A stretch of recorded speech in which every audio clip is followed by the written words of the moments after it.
How's it going, everyone? Doc here with Eyes Wide Shot Gaming, and we have been hard at work creating some extraordinary builds for you all. Today, we will cover one of my favorite builds with Valby, specifically made to take down bosses. Let's dive in. Don't forget to like, comment, and subscribe to stay up to date on all of your first Descendant news, info, builds, and breakdowns. So let's not waste any time and get right down to this potent Valby build. We will start by taking a look at all the modules, followed by the external components, then the reactor, and finally we will see it in action against a Void Intercept boss and some testing in the lab. Let's begin. Our Transcendent module we will be using in this case is Supply Moisture. With this mod, when we stand on any body of water that either we create, a fellow Valby player creates, or even natural water in the environment, we will have our firearm critical hit rate increase, as well as our skill critical hit rate, our skill duration, and firearm attribute trigger rate. We want to have our main focus on our firearms, so the critical hit rate there is very important. For the sub-module, we use Kicking, but we can swap this with whichever one you want. We went with Kicking since tossing a heel across the enemy's face always brings a smile to ours. The main focus for the majority of our modules on this build is to stay alive. So a ton of defense and health is what we want to have, so we equip HP amplification for the giant increase of 227.2% to our health. But our max shield does drop by 36.5%, which will not impact us too much with the modules we have on. Next module up is time distribution. Again, this does mess with our skill cooldown, but we keep our eyes peeled onto another max HP increase of 52.4%. We follow this with Safe Recovery. This will increase the amount we heal by 17.2% from all sources, as well as drop the incoming damage that we receive by 4.5%. This way, when we do get healing from our teammates or orbs on the ground, we have that much more of an increase to our health from said healing. With health in mind, our next module is Increased HP. This gives us a static boost to our health by a whopping 218.5%.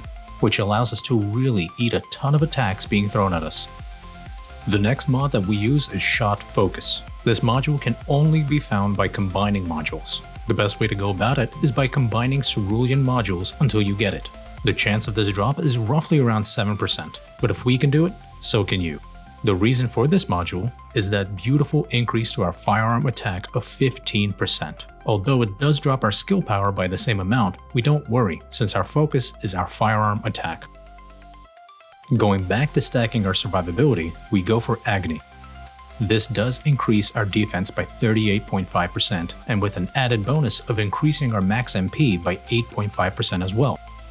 Now that we have put as much as we can into our health, we start looking into defense. With defense in mind, shield conversion is our next choice, which gives us a 166.8% increase to our defense, but drops our shields by 36.5%. Continuing with defense on our minds, we do equip the Increased Defense module to give us another huge boost of 160.4% defense. This is a static increase just like our Increased HP module. For our first of two ultimate modules, we have an Overwhelming HP module. This will drop our max shield to 1 and increase our max HP by 14.2% of the max shield.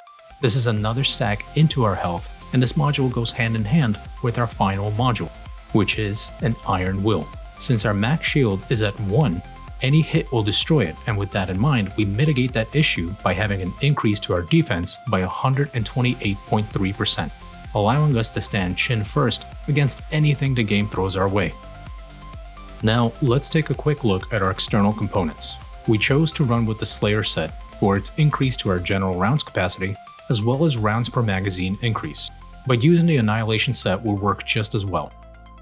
Our first piece, the Auxiliary Power, we managed to farm up a decent one that increases our defense, max HP, as well as gives us some fire resistance for when we face the Pyromaniac Void Intercept boss. Our sensor has max shield, which melts into our HP, as well as an increase to max MP and shield recovery out of combat. Not the best find, but the shield recovery out of combat allows us to get our one shield back, which lets us eat a rather large hit without it affecting our health pretty often. The memory we have gives us another increase to max shields, as well as a nice god roll to defense and shield recovery in combat. This way, during our fight, we can recover our shield and mitigate yet another hit before the damage impacts our health. And finally, the processor. We have max HP, max shield, which again is an increase to our health due to our modules, and EWSG display time. Not the best one, but it's as good as we can get for now. As far as the reactor goes, this build is very lenient. We are able to use absolutely any reactor as long as one of the two bottom perks says skill duration up. The reason for that being is we want the water trails from our skills to stick around as long as possible. That way we can keep the firearm critical hit rate up consistently. Everything else found on the reactor would just be a bonus. We don't worry about the optimization conditions or skill power boost ratio since we don't rely on the damage our skills do.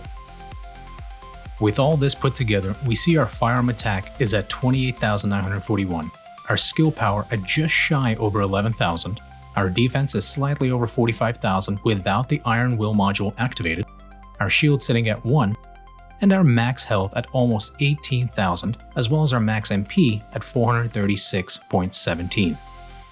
Let's take a look at how this stacks together in the lab. We'll be using any of the first 3 skills to saturate the floor we stand on with water and open fire, allowing us to increase our damage wildly, with crit hits reaching well over 600,000 and even sometimes 700,000 in the lab without counting any weak point hits. The firearm we chose to use with this build is the Enduring Legacy, as it is one of our favorite weapons, and the base firearm critical hit rate with it is 33.54%. But when we are standing on water, that percentage shoots on up to just slightly over 67%, allowing every other bullet to be a critical hit. We felt that a test against the Devourer would be best as it will allow us to see what kind of damage we dish out on average. First test was with a team of 4, which took no time at all as we had a very solid random group that whipped out insane DPS, allowing us to bring down the Devourer quickly. For that reason, we wanted to try a solo encounter as well to see what we can do and what we cannot do.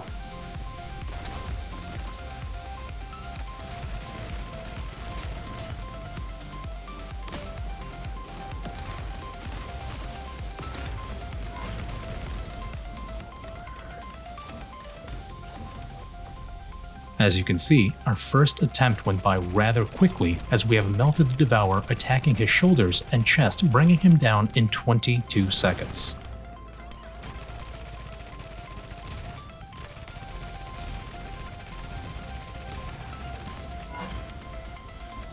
For our second attempt, we managed to again bring him down in under 30 seconds while not worrying about running around from damage.